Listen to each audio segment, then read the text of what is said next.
Good morning student. मागच्या तासामध्ये आपण सार्वजनिक आयव्ययाचे स्वरूप याविषयी चर्चा केली होती. या तासामध्ये आपण सार्वजनिक आयव्ययाचं महत्त्व पाहणार आहोत.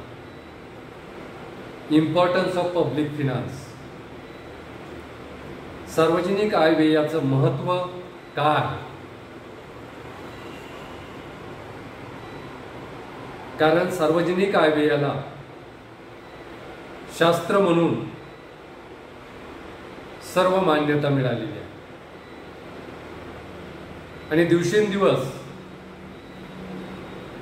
सार्वजनिक आयव्यय या शास्त्राचं महत्त्व वाढत चाललेलं आहे. पूर्वीच्या काळी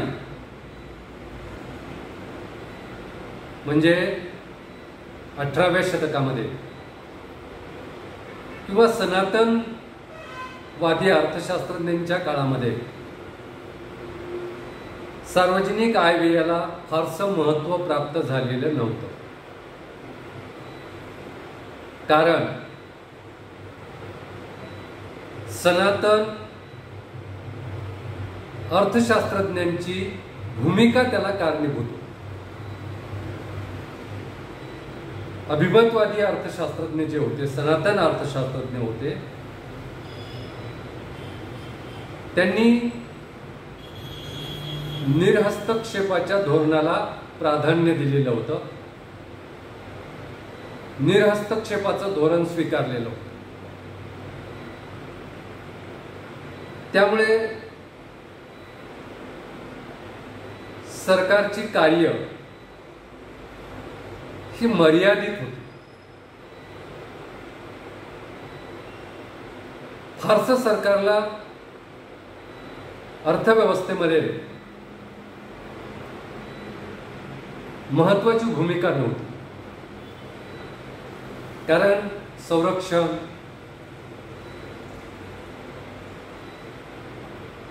राज्य चालवणे, सरकार चालवणे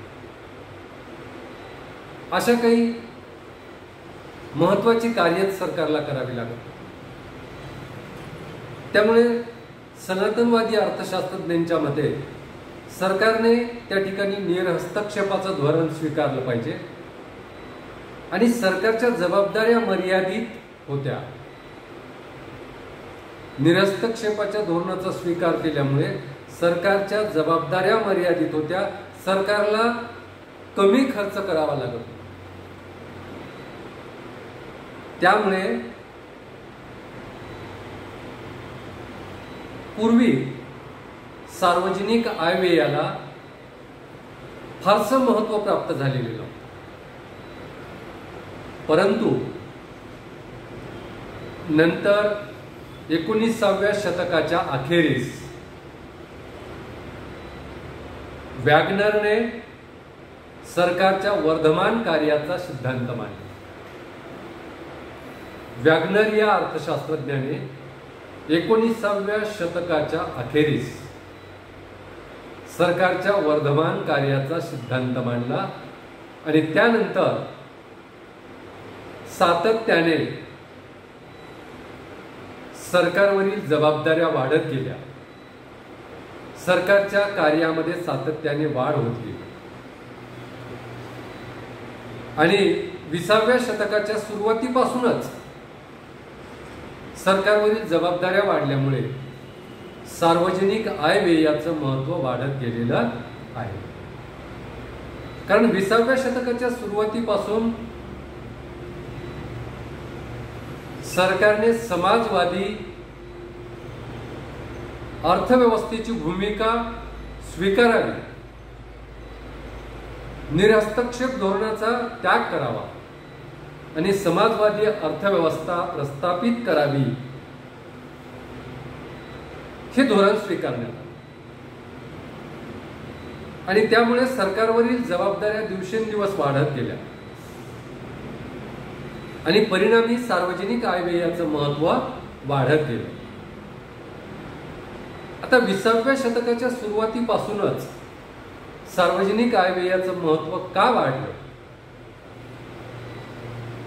त्याची जर कारणं आपण शोधण्याचा प्रयत्न केला तर त्यामध्ये आपल्याला असं दिसून येते की सरकारनं निरहस्तक्षेप धोरणाचा त्याग केला, समाजवादी अर्थव्यवस्थेची भूमिका स्वीकारली, त्यामुळे सरकारच्या जबाबदाऱ्या वाढत गेल्या आणि सरकारच्या जबाबदाऱ्या वाढल्यामुळे सरकारला अर्थव्यवस्थेच्या विकासासाठी मोठ्या प्रमाणावर खर्च करावा लागला। पर्यायाने सरकारला देशाच्या अर्थव्यवस्थेच्या विकासाची जबाबदारी पार पाडावी लागली, स्वीकारावी लागली। त्यामुळे सरकारची भूमिका ही त्या ठिकाणी वाढली, सरकारची भूमिका महत्त्वाची ठरली आणि सरकारला विकासासाठी प्रयत्न करावे लागले। नवनवीन उपक्रमावर, नवनवीन योजनावर सरकारला त्या ठिकाणी खर्च करावा लागला। त्यामुळे सरकारच्या खर्चाचं महत्त्व देखील वाढलं आणि सरकारला प्रचंड प्रमाणात खर्च करावा लागला। एवढंच नाही तर उत्पन्नापेक्षा सरकारला मोठ्या प्रमाणावर खर्च करावा लागला आणि लागला। मग अशा वेळेस जर समजा सरकारचा खर्च अधिक आणि सरकारचं उत्पन्न कमी जर झालं तर सरकारला तुटीचा अर्थभरणा करावा लागला आणि तुटीचा अर्थभरणा करण्यासाठी किंवा तुटीच्या अर्थभरण्याचे व्यवस्थापन करण्यासाठी सार्वजनिक आयव्ययाचं महत्त्व वाढलं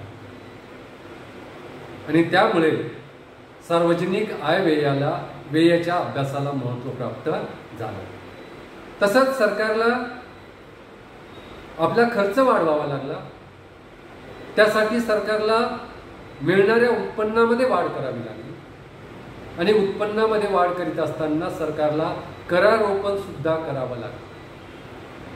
करारोपण कशा पद्धतीनं केलं पाहिजे म्हणजे सार्वजनिक उत्पन्नामध्ये वाढ होईल। करारोपण कशा पद्धतीनं केलं म्हणजे सार्वजनिक उत्पन्नामध्ये तर वाढ होईलच, परंतु त्यासोबतच लोकांवर कराचा बोजा कमी पडेल याचा सुद्धा सरकारला त्या ठिकाणी अभ्यास करावा लागला आणि त्यामुळे त्या ठिकाणी 20व्या शतकाच्या सुरुवातीपासूनच सरकारची भूमिका बदलल्यामुळे सार्वजनिक आयव्ययाचं महत्त्व वाढलं आणि सार्वजनिक आयव्यय कशा पद्धतीने करावा याच्या अभ्यासाचं महत्त्व वाढत गेलं। तसंच त्या ठिकाणी कोणताही देश असो, तो देश विकसित असो अथवा विकसनशील असो, दोन्ही देशाच्या दृष्टिकोनातून सार्वजनिक आयव्ययाचं महत्त्व वाढलेलं आहे, कारण सरकारची भूमिका बदलली। समाजवादी अर्थव्यवस्था निर्माण करण्याची भूमिका सरकारने स्वीकारल्यामुळे विकसनशील अर्थव्यवस्था असो किंवा एखाद्या देशाची विकसित अर्थव्यवस्था असो, दोन्ही देशाच्या सरकारची भूमिका ही महत्त्वाची आहे। कारण सरकारला विकसित अर्थव्यवस्था असलेल्या देशाला त्यांचा आर्थिक विकासाचा दर टिकविण्यासाठी सरकारला सार्वजनिक उत्पन्न व खर्चाचा अतिशय चांगल्या पद्धतीने वापर कसा करता येईल यासाठी सार्वजनिक आयव्ययाचा अभ्यास करावा लागतो। त्यामुळे सार्वजनिक आयव्ययाचं महत्त्व विकसित देशाच्या दृष्टिकोनातून सुद्धा वाढलं आणि त्याचबरोबर विकसनशील देशाला सुद्धा आपल्या देशाचा आर्थिक विकास कसा घडवून आणावायचा, त्यासाठी संसाधनं कशा पद्धतीने जमा करावायची, उपलब्ध संसाधनांचा चांगल्या पद्धतीने वापर कसा करायचा, पर्याप्त वापर कसा करावायचा, देशातील आर्थिक विकासाचा दर कसा वाढवायचा, साधन सामग्रीची उपलब्धता कशी करावायची, साधन सामग्री उपलब्ध नसेल तर त्याची उपलब्धता करून त्याचा वापर आर्थिक विकासासाठी कसा करावयाचा यासाठी त्या ठिकाणी सरकारची भूमिका महत्त्वाची ठरत गेली आणि ही भूमिका पार पाडण्यासाठी विकसित अर्थव्यवस्था असलेला देश असो की विकसनशील अर्थव्यवस्था असलेला देश असो या दोन्हीही देशाला राजकोषीय धोरणाचा वापर करावा लागतो आणि राजकोषीय धोरणाचा वापर करीत असताना विकसित देशाला त्यांचा आर्थिक विकासाचा दर कायम टिकविण्यासाठी आर्थिक स्थैर्य प्राप्त करण्यासाठी आणि विकसनशील देशाला आपल्या आर्थिक विकासाचा दर वाढवण्यासाठी त्या ठिकाणी राजकोषीय धोरणाचा वापर करावा लागतो आणि राजकोषीय धोरणाचा वापर करीत असताना या धोरणाचा अतिशय चांगल्या पद्धतीने वापर कसा करावा याचा अभ्यास करण्यासाठी सार्वजनिक आय व्ययाचं महत्त्व 20व्या शतकाच्या सुरुवातीपासूनच वाढत गेलं.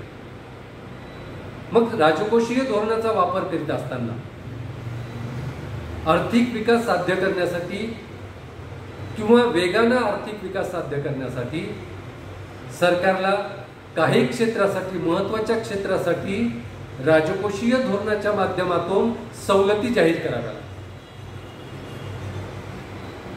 आणि त्या तुलनेमध्ये कमी महत्त्वाचं असलेलं क्षेत्र किंवा महत्त्वाचं नसलेलं क्षेत्र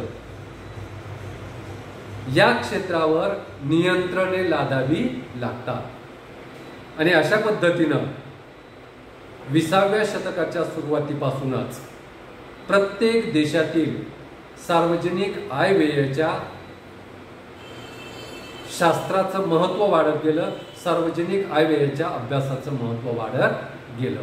तर या ठिकाणी आपण थांबूया. धन्यवाद.